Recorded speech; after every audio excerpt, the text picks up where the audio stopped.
I'm really excited about this conversation today. For those of you in the audience, I'm Alex. I'm the Director of Limited Partners for the Emerging Manager Group at SVB. Prior to this, I was on the investment team at First Round Capital and was the co-founder of an insurtech company before that.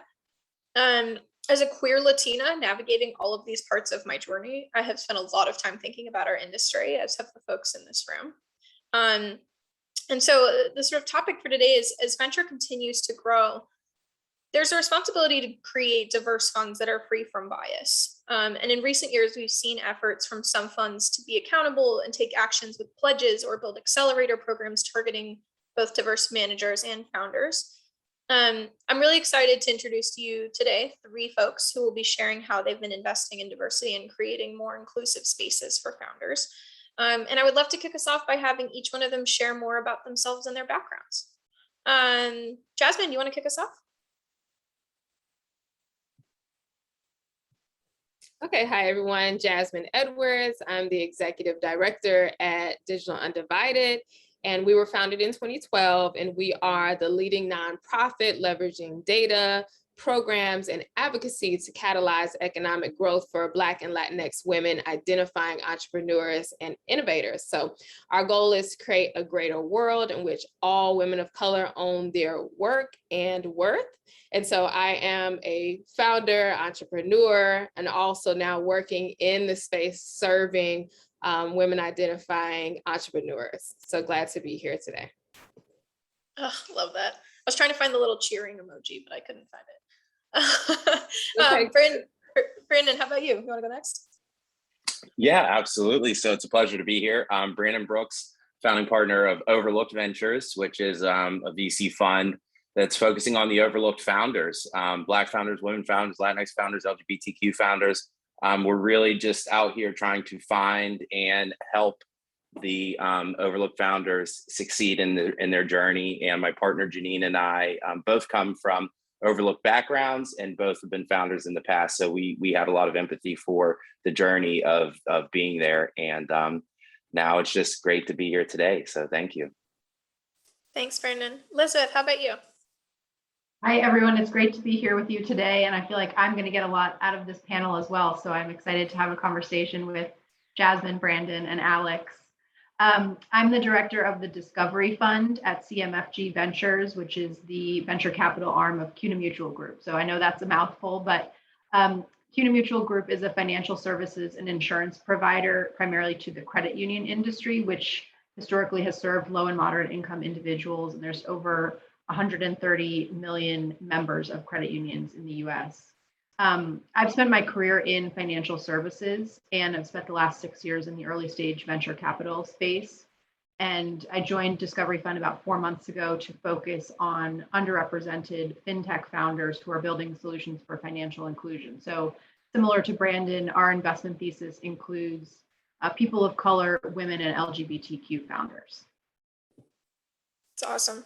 Well, the industry is lucky to have the 3 of you. So, well, I would love to start with talking a little bit about the early steps in building your organizations. Like, what are some of the early key steps that you took or are taking to make the organization inclusive? Jasmine, why don't you kick us off? Sure. So I'm going to speak from the perspective of how we actually began to source diverse founders. It really started at Digital Undivided with an awareness of the gap in data, right? We knew there was a problem. So in 2012, when we were founded, there was no research, there was no data out that quantified the issue in a way that allowed us to formulate a strategy to successfully source and serve diverse founders. So because for so long, the disparities for self-identifying women of color in the entrepreneurship space was anecdotal. It's all storytelling, and you hear, she hear, they hear, right? So you would always hear stories about how difficult it was and still is, let me make that clear, to get funding, but we didn't know the scale at which it was happening. So Digital Undivided was founded to identify the gaps in data and to build programming and advocacy to solve this issue. So that's how we got started. Cool, thanks for sharing. And Brandon, you're a little bit newer to the table here. You know, you've started Overlooked Ventures in the past several months. I'd love to hear sort of how you approached it, given, some of these great folks started moving before you and you're coming into this space. What did you take that you learned from the rest of the venture industry, and how are you approaching it at Overlooked? Yeah, so it's been really interesting. We've been in a very lucky position to learn from people like Jasmine and just understand the kind of the path that they've paved for us. So something that we did really interesting was leave our application process to get funding open from day one. We have a wide open application on our website. To go to overlookedventures.com. Anybody can apply. And then to take it a step further, Janine and I actually look at each individual deal separately. Neither of us knows what the other chooses to pass or to have a meeting with the founder.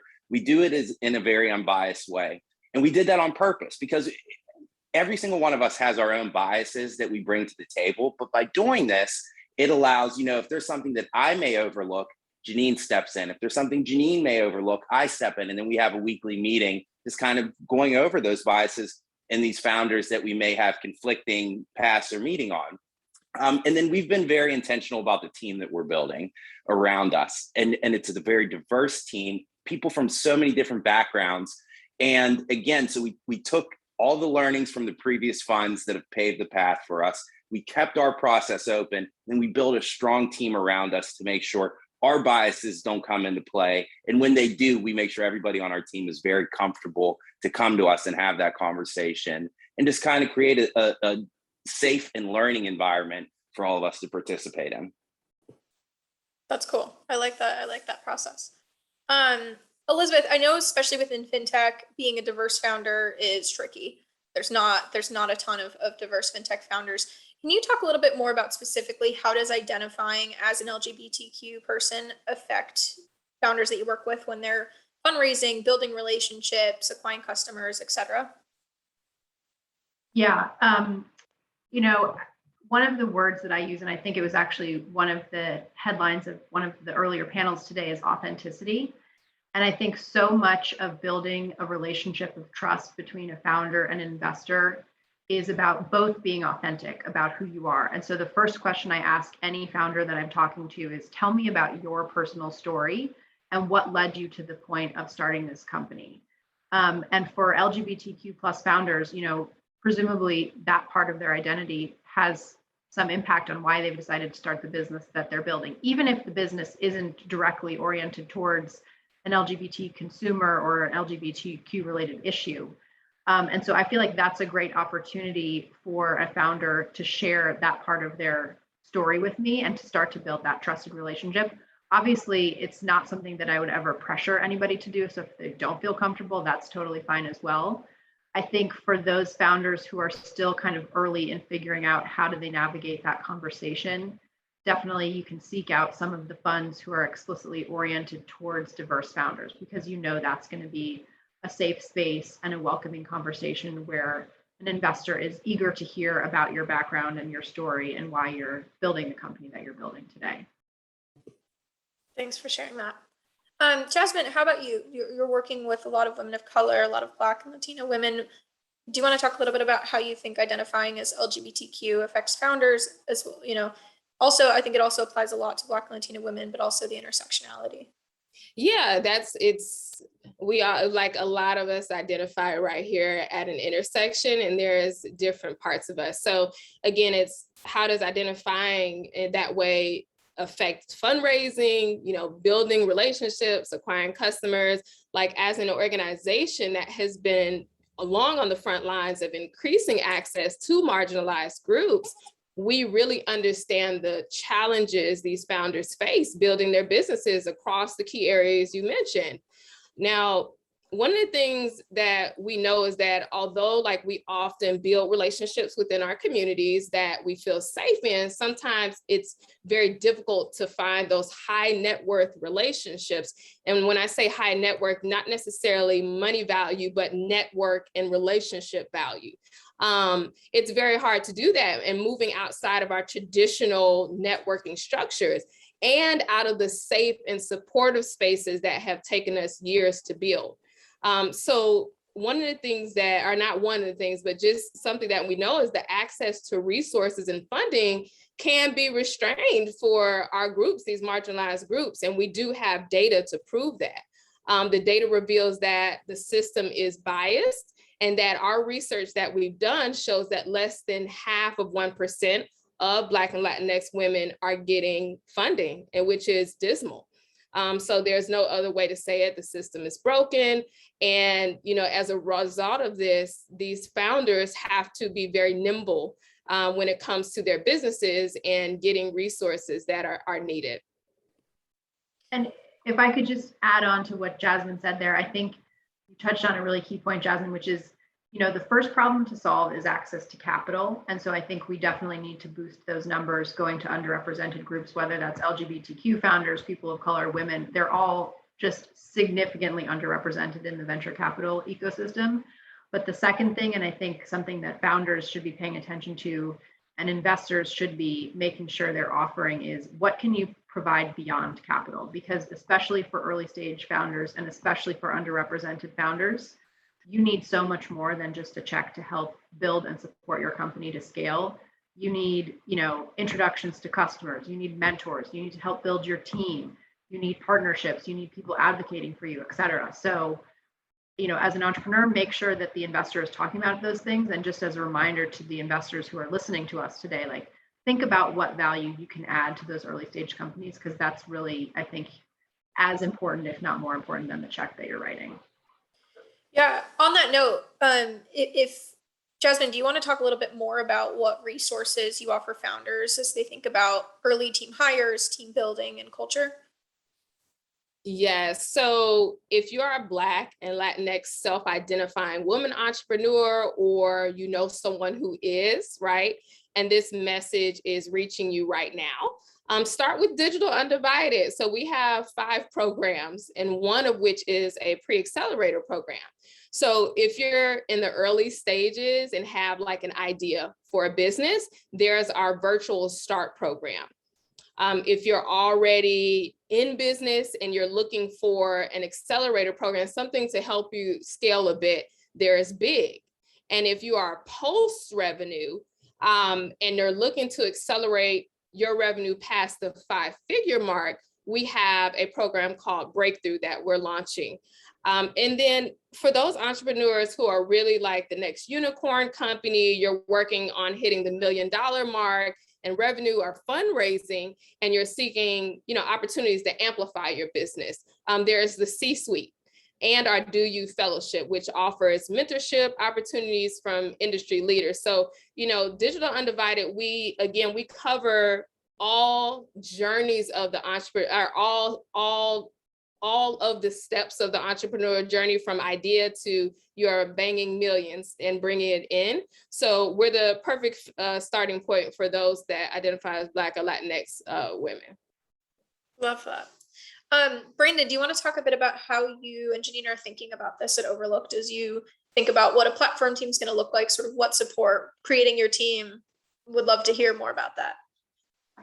Yeah, so a lot of the founders that we work with, whether we end up funding them or not, we provide them with several different resources and connections. And that's one thing that I think I pride myself on personally, is I've built, I'm my authentic self online, right? And because I'm my authentic self online, a lot of founders from these historically overlooked backgrounds are comfortable coming to me. And then when they come to me, I'm opening up my network. Like, I open up the Rolodex and I move them on to somebody that can help them. We announced our partnership with Fund Story, which provides many opportunities for non-dilutive capital. And their founder is also from an historically overlooked background. So we try to plug in people wherever we can, And one of the ones that we actually just did, our investment in Govalo, we've helped them connect with a later stage $1 billion fund that is helping them along their journey from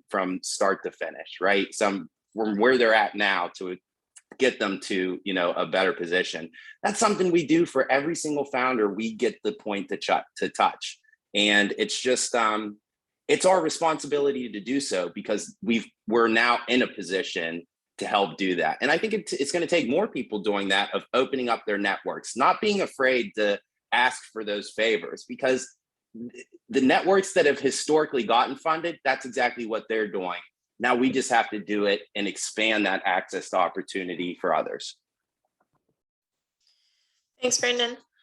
So there's a broader conversation around including LGBTQ folks as diverse. Like, I think we're often left out of the narrative, or that piece of intersectionality is often not addressed for something that's more visible or more forward leaning. How are your organizations or founders you work with thinking about this? Elizabeth, any thoughts here? Yeah, so I have come from smaller organizations historically.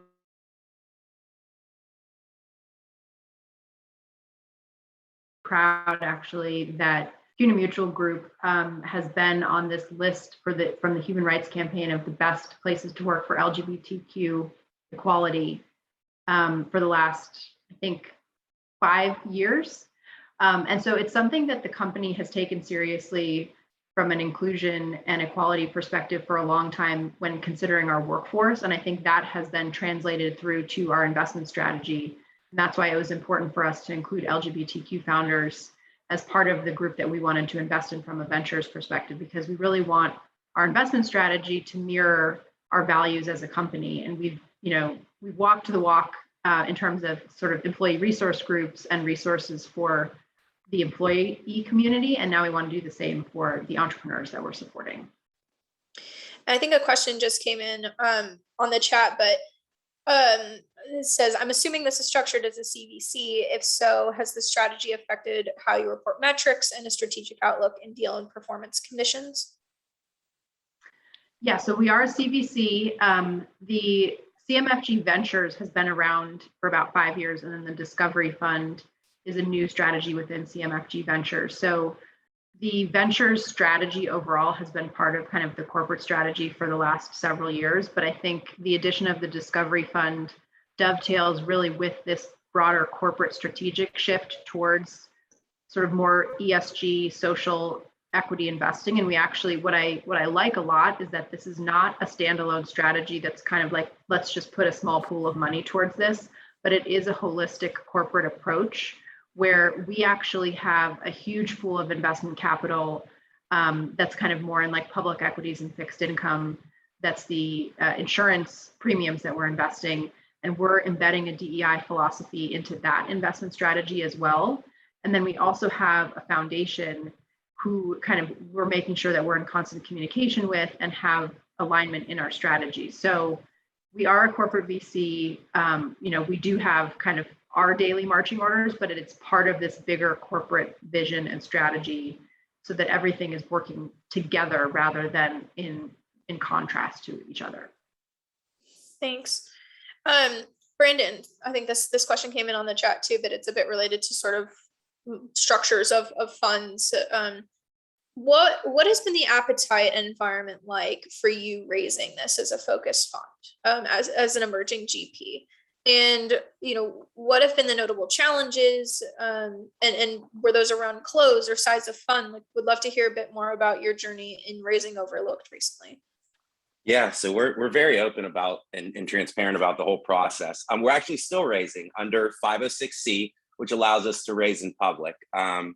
We're a $50 million fund, and we currently have about 8.5 of that in the last 5 months committed to our fund. So we're doing very well. One of the biggest challenges is honestly institutional capital. And I've talked about this on Twitter a few different times. It's institutional capital is where the largest portion of funding for venture capital, or LPs or limited partners, comes from. And that's when you're talking with, large banks or, sports organizations. It's the actual entities, not talking with an individual person. And that's where millions and often billions of dollars comes from. But they have relationships built with established VC firms. And obviously we felt these established VC firms haven't had historically overlooked founders at heart, but that's who they're continuing to give their money to. So we have to have a lot of very difficult conversations with the institutional VCs and explain to them the changes, why this matters, why what we're doing matters, and not only for our fund, but for other funds. We actually did a talk with the US Treasury and the CDFAs about 2 months ago, me and Janine, for all emerging fund managers, and imploring them to invest in more emerging fund managers, but diverse emerging fund managers for this, for these reasons exactly. So that's been a hurdle, is just getting into and talking with these institutional investors. We're very proud of the LPs that we have and the investors that we have already. We have something, I think, 70% women investors, which is, almost unheard of for a lot of funds, especially the size of our fund. But that's what it's going to take, is being intentional, having these conversations, getting the people that we want as investors. And one of the other hurdles is we've had to turn people down. We've turned down investors that we didn't feel were mission and vision aligned with us and value aligned with Overlooked Ventures and what, myself and Janine believe in. And that's for a plethora of different reasons. But again, that intentionality, it's more than just the money. I think I saw Derek say something in the chat about it's more than the money, because there's money out there. And we truly believe that. And so we're taking money that we know people believe in us. And I see somebody say 50 million is too small for a lot of institutional LPs in the chat. That's actually not true. A lot of them are trying to give, to funds that are a little over 10 million, some 25 million. Some of these large banks we're speaking with, they're very comfortable with $50 million funds. And we're in pretty late stage talks with them. So I have a call later today. Wish me luck. Well, good luck later. Bringing it back to the money for a second, Jasmine, this question came in on the chat.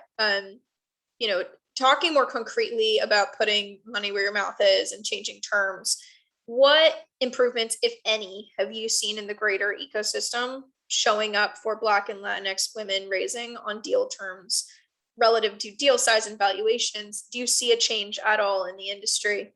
Would love to hear more of your observations there. You see, so for instance, those that are sitting on this panel, right, they're making the changes, they're doing the work. So that's evident in front of you. And I'd say support those funds.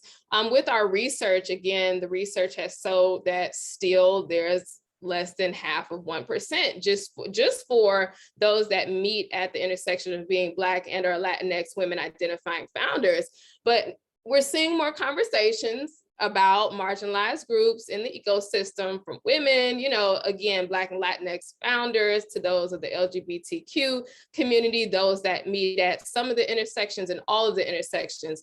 But, it's happening. There's more visibility for it. However, it doesn't mean that we're getting bigger checks. Right. In many cases, including in the past year, it's often more checks at a smaller price. So for real change, and here's the thing that's on the table. For real change, the flow of dollars and funding must increase to diverse groups. There's just no other way to say it fancy. Our businesses are real businesses. They are real businesses that make real money and deserve to be treated as such. And until it is seen in the space of equity as everyone is on the same playing field and everyone gets the same money and the same access and the same connections, then we can start talking, right? So we believe, again, there's a lot of heat and conversation going on equity. It's on the table. Everyone's here to eat, but what founders are looking for are valuable investments and not charity. So things are happening, but it's very, very slow. Thanks for that. I wanted to go back to a question that you answered at the beginning, Jasmine, on how do you even start to source diverse founders? How do you create the space for diverse founders to come to you, Brandon, as you touched on? Elizabeth, do you want to talk a little bit about how you think about that within fintech? Yeah, I would say I take a multi-pronged approach. So, historically, the venture capital world is very network driven, but I think that's part of the issue, is that people's networks have been very kind of closed and, narrowly defined. So I think a huge part of my job is being proactive about building wider networks and new networks. So building relationships with accelerators who are focused on diverse founders, on other funds. So I will definitely be following up with both Brandon and Jasmine to continue this relationship building. And, you know, attending conferences and panels and things like that, where I may be kind of interacting with a group of people who I wouldn't have come across or who I didn't know previously. So building my network, but thinking much more broadly about that network and not just relying on, you know, where I went to college or whatever. Like Brandon, also, we have, you know, open application opportunities. I want entrepreneurs who find us to be able to reach out and get an audience with us. You know, I check my LinkedIn. When people send me messages, I respond to those. I also really value introductions and referrals from other entrepreneurs. So, you know, there's a ton of entrepreneurs who are doing great things who may not be exactly the right fit for our fund, but I like to think that I'm investing in those relationships, and then they can sometimes refer companies to us who say, you know, I came across so-and-so, I think what they're doing is really interesting, and, you know, because I made a good impression on that founder, even though I didn't invest in them, they're willing to send other companies my way. So those are, you know, kind of the multifaceted way that I'm hoping to continue to reach as diverse of a pool of entrepreneurs as I can. Can I add something really quickly? Do you mind? Go for it. Yeah. So one of the things I wanted to bring up too, and I think Elizabeth, you touch on a whole lot, is one of the simple things that funds can do is in these applications is the way that you can open it up is even putting a question is, how do you self-identify? Because that leaves a door open to say, oh, they actually see me. Right. So that's one of the simple things you can do is to reevaluate your application or reevaluate the language that you're using on your websites and just updating it and starting from there if you're not there yet. Yeah, can I just add, I'm so happy you said that. This is something that we do. We have a spot on our form that says, do you identify as overlooked and how? That's it. Just allow people, we want people to know we see you, and we just want you to let us know. We're not here to judge anybody and say, hey, you're overlooked or you're not overlooked, or how are you overlooked? Let them tell us. And I think that that's so important. And that actually came from somebody on our team who brought that to our attention and gave us that idea. And so I'm so happy to hear these conversations going on in other places. I have like tears in my eyes because if someone had ever asked me when I was building a company how I felt overlooked, I literally would have sobbed. And I'm so glad you guys are asking these questions. Brandon, do you want to talk a little bit more about how you've leveraged Twitter and sort of authenticity and your own vulnerability with the team in building the brand, in working with founders? I think people are leveraging Twitter in all sorts of ways, but you've sort of carved out this special place. I would love to hear a bit more about that. Yeah, I think I'm just really open. I'm just open and honest, like about my journey. Like I come from a very underserved community. I did not grow up in wealth at all. There were times, you know, I was sleeping out of my car that didn't even have electric windows. Like I had those roll windows, you know what I mean? Yeah, I had to like crank the window. Like I was sleeping out of my car when I first started my company. I'm just open about all that stuff. I'm open about what it meant for me to be a Black founder who had no idea. 7 years ago, I didn't even know what venture capital was. So I just talk about that stuff. That's it. And I just like to have conversations. And then I like to hear other people's stories. And there's something really special when you listen to other people's stories. But a lot of the times I've found people aren't comfortable telling their stories to people that don't tell your story. So I tell my story. I'm open about it. And I get DMs. I do phone calls with founders all the time that just tell me their story, their similar positions, their things that they've been in. Founders that maybe, you know, we'll never fund, maybe won't even request funding for us. It's just open and honest conversation. But guess what? They may retweet a tweet that I put out there that reaches somebody else. And that person may come to me and may have a conversation with me. And it's just, I've done that for over, you know, probably the last two years or so. I've been very intentional with building my Twitter, not because I want to see there's 11, 12,000 followers or whatever. That means nothing. But there may be one person, two people that my story impacts in the way that stories of people like Arlen Hamilton and others have impacted me, McKeever Conwell, they've impacted me in my journey. And I hope to help other people do that. And so I've just been really intentional about building Twitter and telling my story so that others feel comfortable enough to tell theirs. That's a great segue into what I was going to ask next, which was, there's someone asked me this question the other day of like, when you think of a role model, who is it that you think of? And do they look like you? And I was like, no, actually. It's like, how hard is it to think of these role models that look like ourselves, that we can picture ourselves in their shoes as we get older? Are there folks, who are some folks in this industry that you think are doing this well, that are creating inclusive spaces? They might identify as a diverse person or as an overlooked person or not, but I would love to hear sort of an open question. Who are the folks in this industry that you look up to?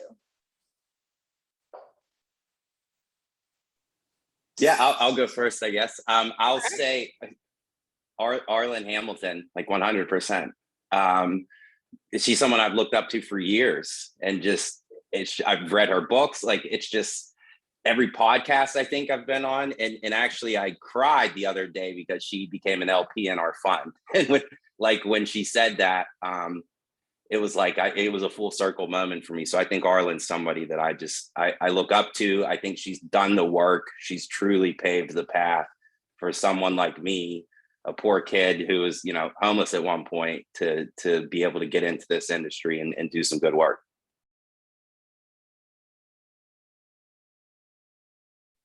I'll give a shout out to my former firm, Impact Engine. I spent 6 years there. They do early stage impact investing through to private equity. And they really have been intentional over the last 7 or 8 years about building a diverse team, which has resulted in a really diverse portfolio, even though that wasn't the sort of explicit aim of the investment thesis.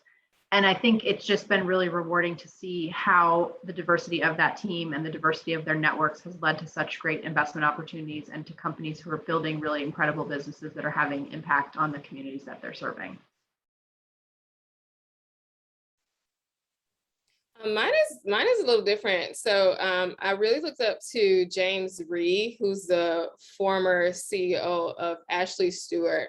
And he identifies as an Asian man, and he's running this company for Black women, middle-aged Black women. And it turned it around from, it was on the verge of shutting down completely to turning it into a very, a success story. And I consider him a mentor.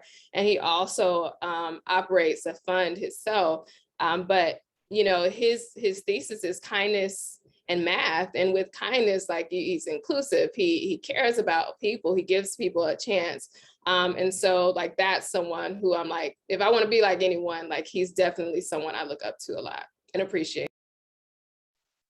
Oh, I like that. Kindness and math. Makes a lot of sense.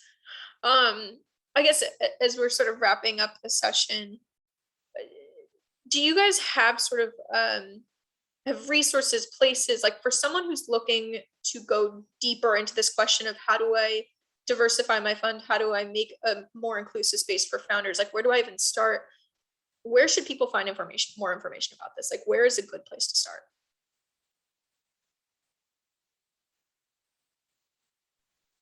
StartOut, obviously.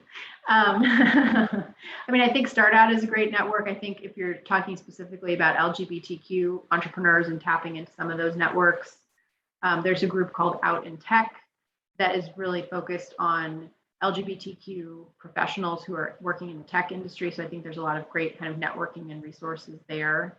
And then a really active early stage investor. Actually, I think they do early through later stages, Gangels. And I think they have kind of become a huge force in the industry. I think they even track on their website kind of where they started and how many dollars were going to entrepreneurs in their early days. And then now it's like in the hundreds of millions of dollars from their members who are participating in some of those rounds. So like those are some good starting points. Yeah, I would say StartOut. Allraise is another great platform to check out. And then, I just always tell people, have conversations with people, talk with people. That's how I've learned so much. And then I've helped others learn from just talking with people, hearing their stories, and just understanding their different points of views out there. And I'll always say go into it with the mindset that nobody owes you to have these conversations. Nobody, right? But if they're willing to be open with you and have what can be sometimes an uncomfortable conversation, then thank them for their time in doing that, and then take their advice and whatever they bring back to you, and take it as a genuine, they're being very genuine about their feelings and stuff. And so that's something that I've had to work on myself and still work on to this day, is like taking people's advice and how they feel, and, taking my bias, or what can be biases, not even thinking about them, just taking it out of the equation and letting people tell their stories and how they feel. So I think that that's the greatest place to go. But of course, StartOut and Always are great resources as well. I'll give a plug here for the Sorry?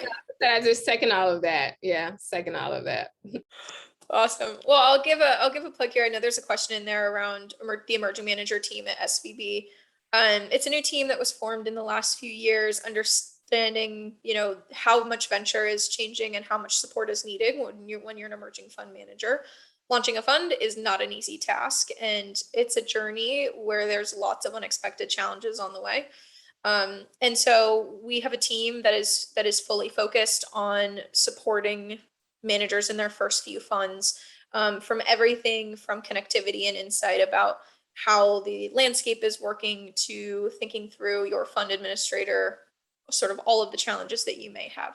So my Twitter DMs at Girl Alex are always open if anyone wants to reach out, or you can find my email on the SVB website. And I'm happy to support you along this journey, especially when it comes to questions around how to think through setting up your fund and diversity and being as inclusive as possible. Well, cool.